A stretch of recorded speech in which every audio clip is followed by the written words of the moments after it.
दोस्तों, हमारी कहानी चल रही है दुगड्डा के आदमखोर बाघ की। दोस्तों, कहानी को शुरू करने से पहले मैं श्री यशी जी, श्री संजय रमोला जी, नेचुरल वीडियोस, श्री अनिल भंडारी जी और श्री राजेंद्र जी का धन्यवाद अदा करता हूं कि आप लोग अपने अतुलनीय योगदान से जो मेरी निराशाएं हैं ना, उनको आशाओं में बदल रहे हैं। आपका अभिनंदन, आपका आभार। साथ ही सतनाम जी, सत श्री अकाल, मनोज कुकरेती जी, संजय पीटर जी, शिव कुमार शर्मा जी, मानस रंजन जी, नंदलाल जैन जी और श्री गगन कुमार बराड़ साहब, आपका भी अभिनंदन और आभार करता हूँ। आप लोग जिस तरह से मेरी हौसला अफजाई कर रहे हैं वो यकीनन बहुत ही दिल को छू रही है, वो टच कर रही है यार। यहाँ पे मैं भगवान से आप लोगों के अच्छे स्वास्थ्य और खुशहाली के लिए प्रार्थना करता हूँ और उम्मीद करता हूँ कि आप लोग हमेशा हमेशा मेरे साथ ऐसे ही जुड़े रहेंगे, ऐसे ही बने रहेंगे। एक बार फिर से आप सभी का साधुवाद, बहुत बहुत धन्यवाद। दोस्तों, कहानी के पिछले भाग में हमने जाना था कि शिकारी विक्रम सिंह जी चौंडली गांव में रात भर मचान में बैठे रह गए, याद है ना आपको।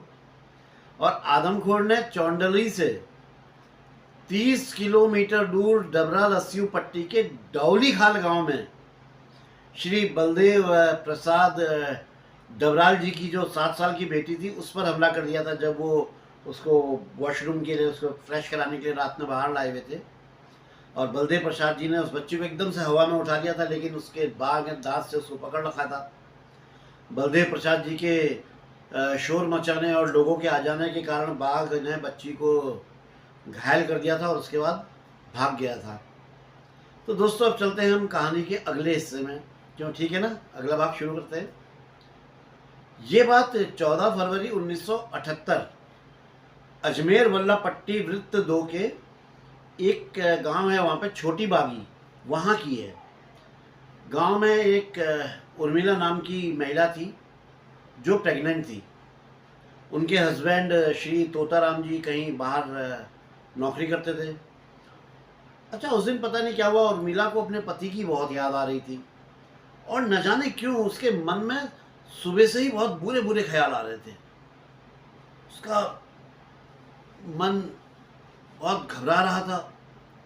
उसको ऐसा लग रहा था कि जैसे आज कुछ अप्रिय या कोई बहुत दुखदाई, कुछ भयानक कोई घटना होने वाली है। ये सब सोचते हुए बहुत ज़्यादा मेंटली डिस्टर्ब हो रही थी, बहुत ज़्यादा परेशान हो गई थी। तो उन्होंने अपनी जेठानी, जेठानी मतलब आप लोग जानते होंगे, रेवती देवी और ग्राम प्रधान श्री मुकुंद राम जी को अपने मन में आ रहे जो ये विचार थे, उनके बारे में बताया कि यार मेरे दिमाग में ऐसा ऐसा आ रहा है, ये आ रहा है, बहुत परेशान, बहुत टेंशन में हूँ मैं। तो रेवती देवी ने हंसते हुए उससे कहा, अरे पगली, तू बहुत जल्दी माँ बनने वाली है ना, और ऐसी अवस्था में हर महिला का मन विचलित होता है और घबराहट तो रहती ही है, लेकिन तू किसी बात की चिंता मत कर, जो भी होगा सब अच्छा होगा, भगवान सब बढ़िया करेंगे, तू बिल्कुल परेशान मत हो। अच्छा, दोपहर का समय निकला, रात के करीब 3:30 बजे का टाइम था। उर्मिला को बाथरूम जाने की ज़रूरत महसूस हुई, तो उसने अपनी जेठानी रेवती देवी को उठाया। होता ही है भाई, अगर कमरे में सोए हुए हैं साथ साथ, तो बगल वाले को उठाया। आधी रात का समय है। उर्मिला ये अपने घर का दरवाज़ा खोलकर बाहर आंगन में आई और आंगन के कोने में एक खेत था जिसमें एक नींबू का पेड़ था। उस पेड़ की ओर वो चली गई। वहीं पेड़ के पीछे फ्रेश होने के लिए उसको जाना था। जैसे ही वो पेड़ के पास पहुंची, अचानक से आदमखोर जो एक पत्थर के पीछे छुपा हुआ था, उसने एक ही छलांग में उर्मिला की गर्दन को दबोच लिया।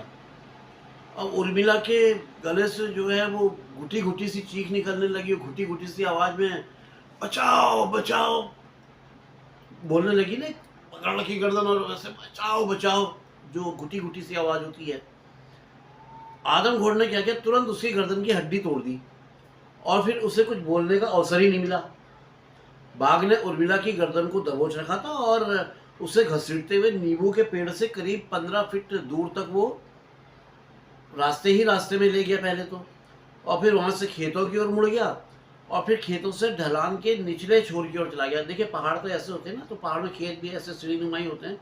फिर वो नीचे के तरफ को चला गया, नीचे छोर की ओर को, जहां दुगड्डा कांडी मोटर मार्ग था, और उसी मार्ग में कहीं पर वो कूद गया, उस महिला को अपने जबड़े में दबोचे हुए।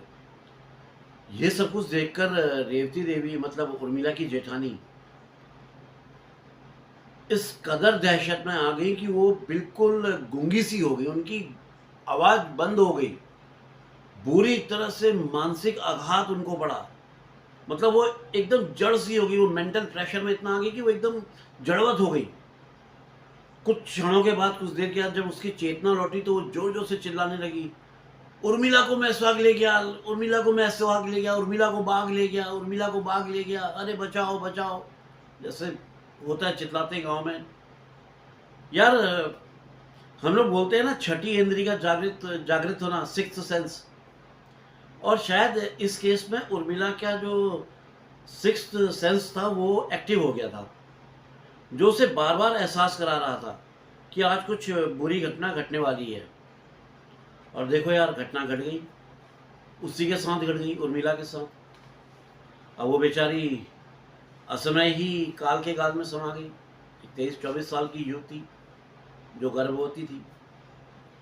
उर्मिला और रेवती देवी के परिवार के सभी जो मेल्स थे, जो पुरुष थे, वो नौकरी के लिए गांव के बाहर गए हुए थे। मैंने पहले ही बताया कि इस आसपास के गांव के सारे लोग बाहर ही नौकरी के लिए जाते थे।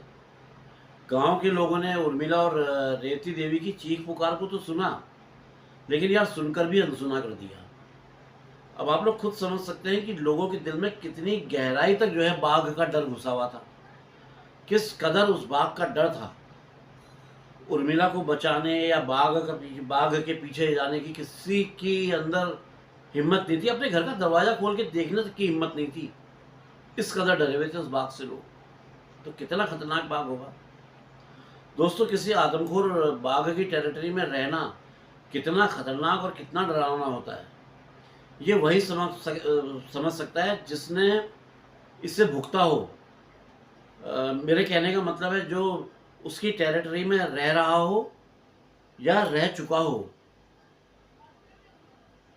गांव से दूर शहरों में अपने एसी रूम में बैठकर हम लोग कहानी को सुनते हैं, सुनाते हैं।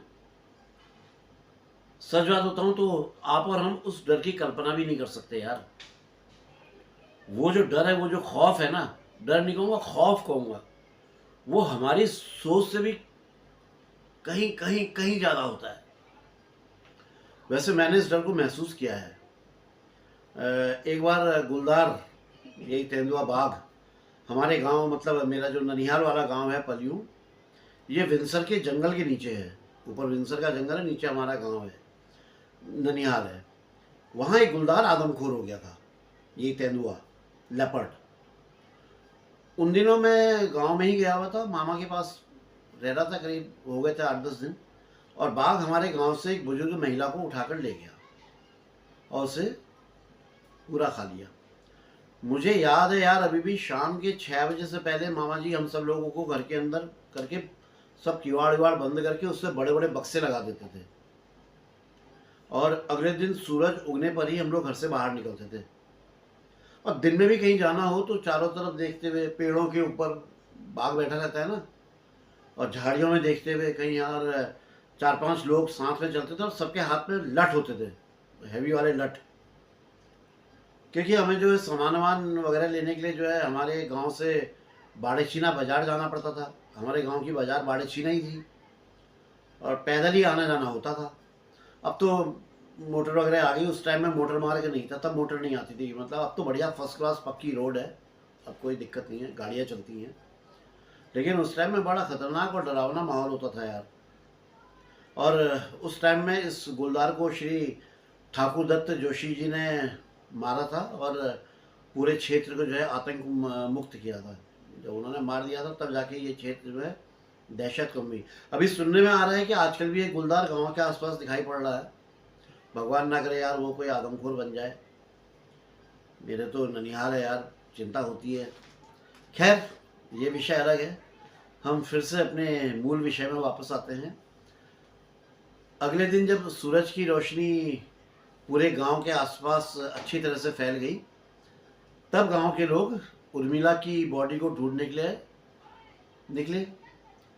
नींबू के पेड़ से करीब 15 फीट की दूरी पर बहुत सारा खून फैला हुआ था, जो सूख गया था। रात से पड़ा हुआ था, सूख गया था। और फिर जहाँ पे ये खून पड़ा हुआ था, यहाँ से करीब 30-35 गज की दूरी पर जो है ये उर्मिला की साड़ी पड़ी हुई थी। जो साड़ी उसने पहन रखी थी वो पड़ी हुई मिली। उससे थोड़ा और आगे करीब 60 गज और आगे जब बढ़े तो उर्मिला का पेटीकोट पड़ा हुआ मिला। और फिर गांव से लगभग 1.5 किलोमीटर दूर एक ढलान वाली पहाड़ी के निचले छोर की ओर एक झाड़ी थी। उसमें उर्मिला की जो लाश थी, जो बॉडी थी, वो एकदम न्यूड हालत में पड़ी हुई थी। लाश पीठ के बल सीधी थी। उसका जो हेड था, सर था, वो दक्षिण की ओर और पैर उत्तर की ओर थे।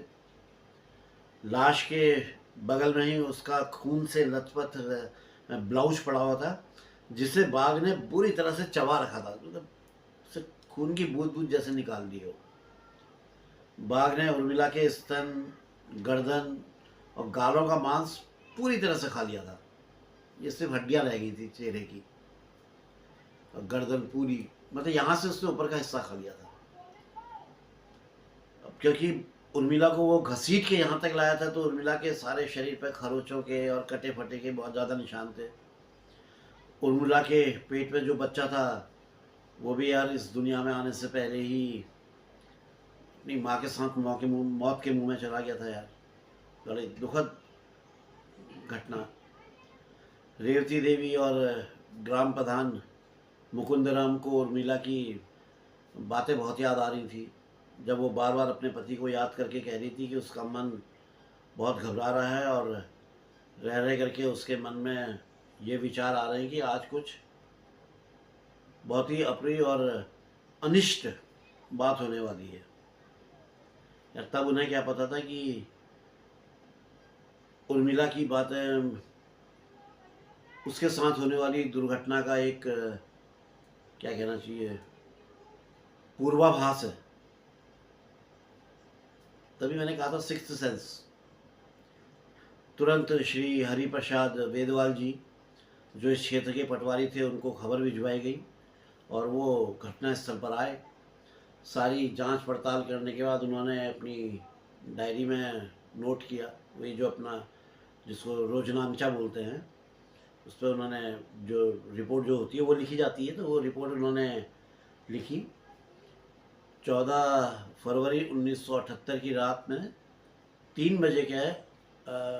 बजे अजमेर वल्ला पट्टी वृत्त 2 के छोटी बागी गांव में आदमखोर बाघ ने तोताराम की 14 वर्षीय पत्नी उर्मिला को मार डाला है। पटवारी जी ने पंचायतनामा तैयार करके उर्मिला की बॉडी उसके परिवार वालों को सौंप दी कि लो भैया, अब आप लोग अंतिम संस्कार कर लो इसका, और तो कुछ कर नहीं सकते हैं। लेकिन गांव वाले और क्षेत्र के कुछ और लोग थे, उनके सुझाव पर उन लोगों ने सुझाव दिया कि नहीं भाई, बॉडी को ऐसे ही झाड़ी में रहने दिया जाए।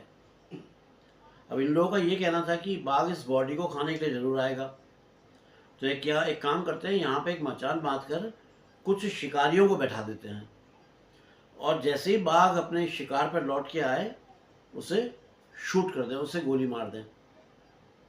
तो शाम होते ही शौकत अली जी, उमराव सिंह जी और मोहम्मद दीन उर्मिला की लाश के नज़दीक एक जो मचान बनाया गया था उस पर अपनी अपनी राइफल लेके बैठ गए। इसके अलावा एक और शिकारी मंगल सिंह जी लाश से कुछ दूर बड़ेथ गांव का जो प्राइमरी स्कूल था उसके एक कमरे की खिड़की में वो घात लगा के बैठ गए। और विक्रम सिंह जी छोटी बागी गांव में तोताराम के मकान के नज़दीक एक मचान बनाया गया था उससे बैठ गए। तो मतलब 5 शिकारी बैठ गए कि आज बाघ को शूट कर देंगे, जिसको दिखाई पड़ेगा वो मार देगा, इसमें कोई इफ एंड बट वाली कोई बात ही नहीं है। रात करीब 10 बजे के आसपास जो मंगल सिंह जी जो शिकारी थे, जो बड़े स्कूल की खिड़की में बैठे हुए थे, उन्हें बाघ के बोलने की आवाज़ सुनाई दी। ये आवाज़ बड़ेद गांव की ओर से आ रही थी। अच्छा, ये आवाज़ लगातार बढ़ती जा रही थी। मंगल सिंह जी समझ गए कि आदमखोर बड़ेद गांव की ओर से आ रहा है और इनकी ओर आ रहा है।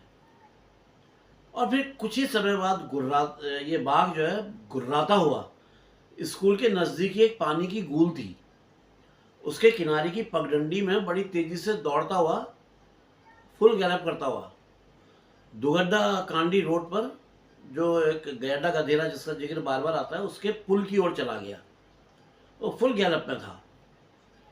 दोस्तों, कई बार परिस्थितियां बिल्कुल अपोजिट हो जाती है, बिल्कुल विपरीत हो जाती हैं, और ऐसा ही कुछ मंगल सिंह जी के साथ भी हुआ।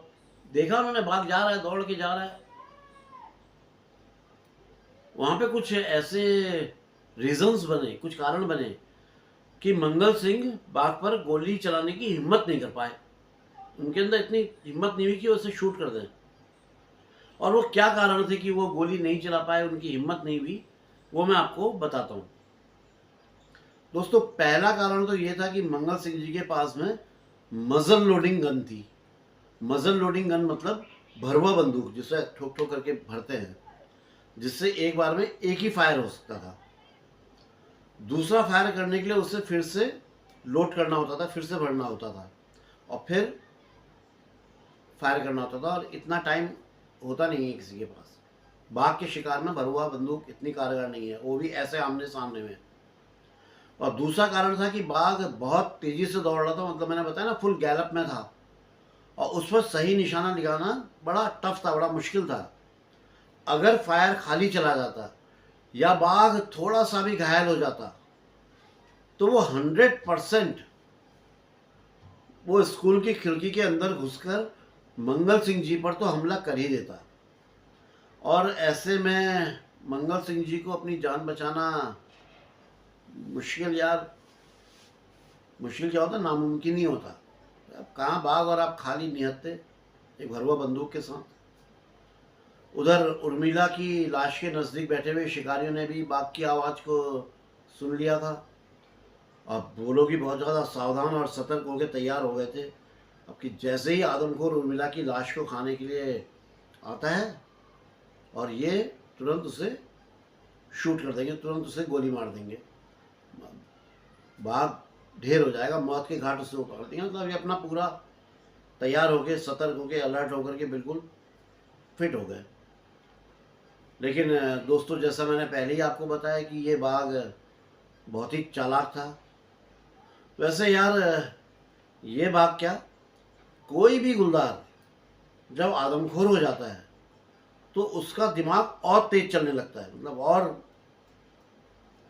फास्ट हो जाता है, और बहुत चालाकी के साथ वो अपना अगला डिसीजन लेता है। एक बात बताऊं दोस्तों, एक मैन ईटर टाइगर से कहीं ज़्यादा चालाक और शातिर एक मैन ईटर लेपर्ड हो जाता है। टाइगर इतना स्मार्ट नहीं रहता है जितना लेपर्ड हो जाता है। पता नहीं, ये कुछ गॉड गिफ्टेड है लेपर्ड को। बहुत तेज़ दिमाग, बहुत शातिर दिमाग।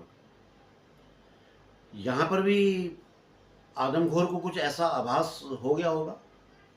मैं यही मानता हूँ कि अगर वो उर्मिला की लाश पर लौटता है तो उसके लिए खतरा हो सकता है।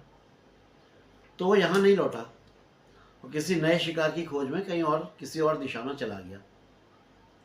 फिर क्या करते हैं, अगले दिन सुबह को छोटी बागी के जो दुखी और जो बेचारे डर से परेशान लोग थे, आतंकित लोग थे, उन्होंने उर्मिला का अंतिम संस्कार कर दिया। आपको याद है जिलाधिकारी जोसेफ साहब की, पिछले वीडियो में मैंने बताया था ना कि वो जिलाधिकारी श्रीमती ज्योति पांडे जी के ट्रांसफ़र होने के बाद गढ़वाल के जिलाधिकारी बन के आए थे। आप लोगों को याद होगा, मैंने बताया था, जो मेले में भी गए थे, कौतिक में। अब उन्होंने आदमखोर को मारने का जो ये अभियान चल रहा था उसका संचालन अपने हाथ में ले लिया। उन्होंने कहा मैं कमांड करूँगा, और अपना कैंप कांडा खाल में लगा लिया, और साथ ही कसम खा ली कि जब तक ये आदमखोर मारा नहीं जाएगा तब तक वो शेव नहीं करेंगे, तो दाढ़ी नहीं बनाएंगे। कसम खा ली उन्होंने।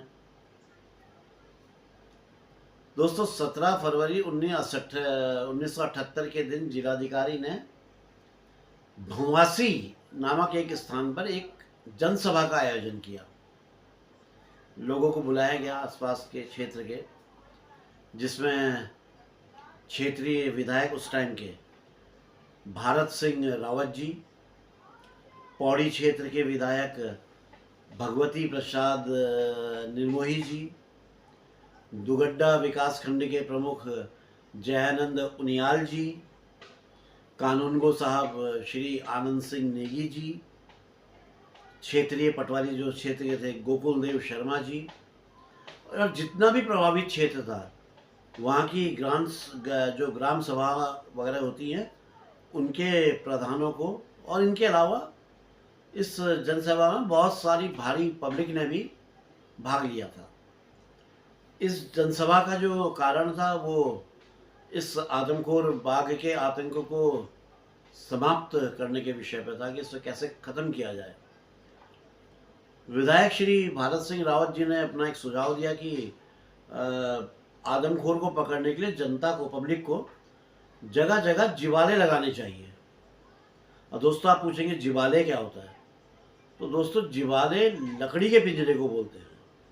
लकड़ी का पिंजरा बनता है उसे जिवाला बोलते हैं।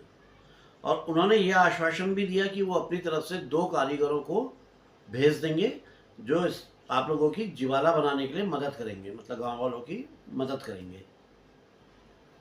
भवासी के प्रधान साहब दयाल सिंह जी थे, उन्होंने कहा जब तक नरभक्षी बाघ मारा नहीं जाता तब तक का इस इलाके के जितने भी बाघ हैं उनके शिकारों पर जो प्रतिबंध लगाया गया है उसे हटा देना चाहिए, क्योंकि मनुष्यों की कीमत देकर बाघों की रक्षा करना ये कहीं से न्यायोचित नहीं है। मतलब कहने का मतलब ये कि इंसानों की मौत से बेहतर है कि बाघों को मार दिया जाए। असल में कई शिकारी तो इस डर से इस नरभक्षी को मारने की कोशिश ही नहीं कर रहे थे कि कहीं गलती से आदमखोर के बदले उन्होंने किसी दूसरे बाघ को मार दिया तो उनको तो यार जो सरकार ने सज़ा निर्धारित कर रखी है वो भुगतनी पड़ेगी। तो इसलिए नरभक्षी को मारने के जो इच्छुक शिकारी हैं उनको परमिट दे दिए जाने चाहिए, और यदि वो गलती से किसी दूसरे बाघ को मार दें तो उन्हें सज़ा नहीं मिलनी चाहिए, उनको इस पर कोई सज़ा नहीं होनी चाहिए।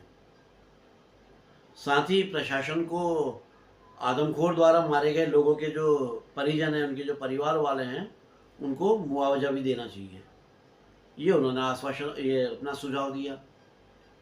मुनि रावत के प्रधान प्यारेलाल जी ने कहा कि इस क्षेत्र में पिछले 3 महीनों में नरभक्षी ने सिर्फ इंसानों को ही नहीं बल्कि 34 गाय, 7 बैल, 68 बकरियां और 5 भेड़ों को भी मार डाला है। इस इलाके में बाघ मवेशियों को मारकर लगातार किसानों को जो है ये आर्थिक नुकसान पहुंचा रहा है। किसानों को इस नुकसान से बचाने के लिए या तो जो ये बाघों पर शिकार का जो प्रतिबंध लगाया गया है इसको हटा दिया जाए, और गवर्नमेंट जो है वो किसानों को जो उनका नुकसान हुआ है उसकी पूर्ति करे। मतलब ज़्यादा पक्ष ये होता है कि ये इसको हटा दिया जाए, प्रतिबंध को हटा दिया जाए। तो जिलाधिकारी साहब ने भी, जोजर साहब ने भी लोगों को आश्वासन दिया कि उनके सारे सुझाव शासन तक पहुंचा दिए जाएंगे। साथ ही उन्होंने ये भी कहा कि वो इस बात से सहमत है, मतलब उनकी भी सहमति है कि यदि कोई शिकारी आदमखोर के धोखे में किसी दूसरे बाघ को मार देता है, गलती से उसे मार देता है, तो उसे सज़ा नहीं मिलनी चाहिए। लेकिन इसके लिए उस शिकारी ने भी इस बात को छिपाना नहीं होगा कि उसने गलती से बाघ मार दिया है, बल्कि वो शिकारी उस मरे हुए बाघ को लेकर के आए और प्रशासन को सौंप दे, जिससे बाघ का पोस्टमार्टम करा के ये पता लगाया जा सके कि ये बाघ आदमखोर है या एक साधारण सा एक पशु खाने वाला बाघ है, पशु भक्षी बाघ, नरभक्षी नहीं होके पशु भक्षी है। जिलाधिकारी ने शिकारियों को जो परमिट देने के जो सुझाव था वो भी मान लिया, उन्होंने कहा ठीक है परमिट दे देते हैं। अच्छा, ये जनसभा अभी चली रही थी कि इतने में एक व्यक्ति बहुत तेजी से बड़ा घबराया हुआ सा दौड़ता हुआ आया और उसने बताया कि वो अपने गांव से भवासी की ओर आ रहा था, मतलब ये भवासी जहाँ पे जनसभा चल रही है इस ओर आ रहा था, कि तभी उसने अपने से करीब 30 फुट आगे एक बड़े बाघ को देखा, एक बड़े से बाघ को देखा है जो पगडंडी को फांद कर जंगल की ओर जा रहा था। जैसी ये खबर जिलाधिकारी साहब ने सुनी, उन्होंने तुरंत सभा की कार्रवाई को स्थगित किया और गांव वालों के साथ मिलकर उस क्षेत्र का एक हांका लगवाया और पूरे एरिया का हांका लगवाया, लेकिन इसका कोई फायदा नहीं हुआ। हांका लगाना एकदम बेकार साबित हुआ, कुछ वो कहीं से निकल के नहीं आया। या तो गांव वाले ने झूठ बोल दिया था या सच बोला था, अब ये तो वो गांव वाला ही जानता है, क्योंकि कुछ फायदा नहीं मिला था। जनसभा के बाद अब आदमखोर शिकार अभियान जो था इसमें बहुत तेजी आ गई थी और 22 फरवरी 1978 तक करीब 20 शिकारियों को शिकार के परमिट दिए जा चुके थे। अब उनमें से कुछ जो प्रमुख और फेमस शिकारी हैं उनके नाम और वो कहाँ कहाँ से आए थे वो मैं आपको बताता हूँ, ठीक है। कर्नल शेरजंग, ये दिल्ली से। डॉक्टर जॉन सी टेलर, ये देहरादून से। B.R. खुल्लर, ये दिल्ली से। कुंवर ब्रिजेंद्र सिंह, भूतपूर्व शासक, कपूरथला स्टेट। G.S. पुरी, दिल्ली से। प्रशांत बनर्जी, इलाहाबाद से। बाबा निहाल सिंह, वही कोटद्वार वाले जिन्होंने एक बार मजाक में बोला था कि गले में घंटी बांध दो, वो कोटद्वार वाले। वीरेंद्र कश्यप, पौड़ी। देवी सिंह गोसाई, चमोली। अशोक सिंह, निदेशक प्राणी उद्यान, लखनऊ। महेंद्र सिंह, सहायक वन संरक्षक, चीला। और विक्रम सिंह, श्रीनगर से। ये कुछ फेमस, इसके अलावा बाकी और भी, खैर उनके सब में नहीं जाता हूँ। मैं कर्नल शेर जंग बहादुर के बारे में बताता हूँ। ये भारत के बड़े नामी गिनामी शिकारियों में से थे। उनकी उम्र 74 साल हो गई थी, लेकिन इस उम्र में भी वो नरभक्षी को मारने के लिए बड़े उत्साही थे। बड़े, मतलब क्या कहना चाहिए, शब्द मेरे को याद नहीं आ रहा है, पर्टिकुलर वर्ड।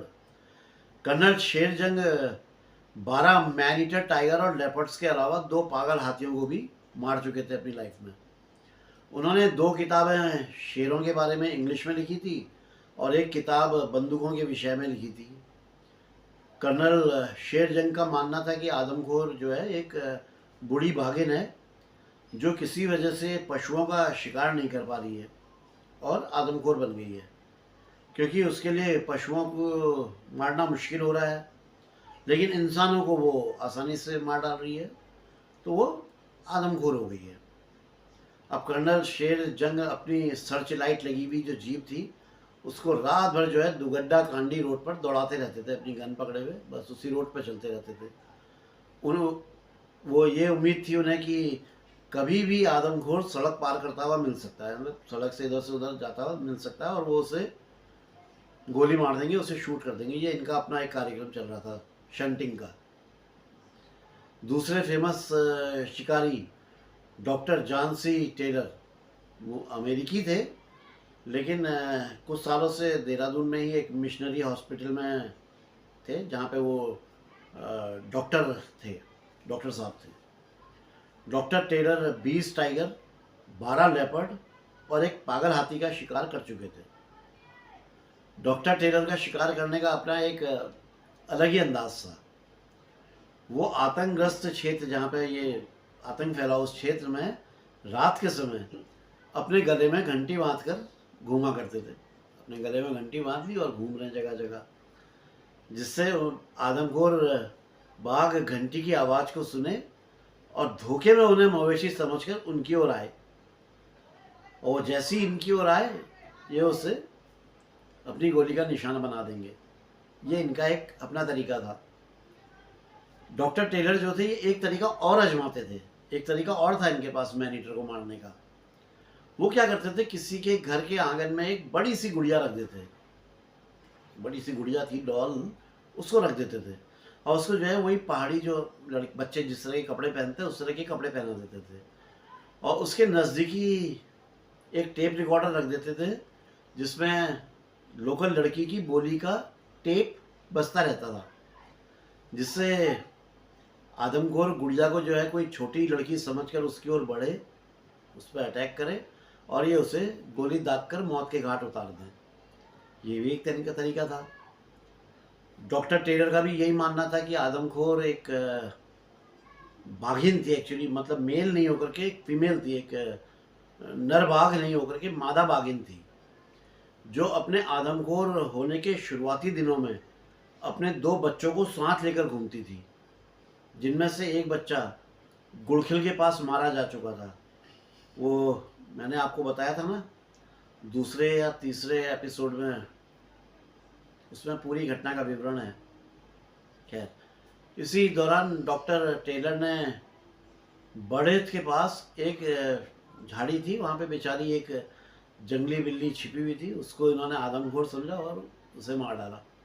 तो मुफ्त में एक बिल्ली की भी जान ले ली थी, जंगली बिल्ली की, ये पालतू बिल्ली नहीं, जंगली बिल्ली की, काफ़ी बड़ी होती है। अच्छा, कुंवर ब्रिजेंद्र सिंह, वो रात में एक विशेष टाइप का एक वाद्य यंत्र था, वो उससे क्या करते थे, बाघ की आवाज़ निकालते थे, बाघ की आवाज़ बनाते थे, ताकि इस आवाज़ को सुनकर आदमखोर उनके निकट आए और वो उसे शूट कर दें। तो मतलब इनके तरीके थे। अन्य शिकारी जो थे वो भी अपने परंपरागत जो तरीके थे उनसे आदमखोर को मारने की कोशिश अपना वो कर ही रहे थे, लगे हुए थे मचान बना के, बैट वगैरह बांध के, कभी भी बकरी कभी कुत्ता, मतलब सब अपने अपने जुगाड़ से लगे हुए थे। जिलाधिकारी साहब जब आतंकग्रस्त गांव का दौरा वगैरह कर रहे थे तो उन्होंने एक बात नोटिस करी कि कई गांव ऐसे हैं जिनमें किसी के पास भी बंदूक नहीं है। तो इस विषय में उन्होंने सरकार के साथ वार्ता करी, एक चर्चा करी और सरकार से बंदूकें उपलब्ध कराने के लिए बोला का कुछ बंदूकें हमें दीजिए। उनका ये विचार था कि यदि किसी गांव में आदमखोर आ जाए या दिख जाए तो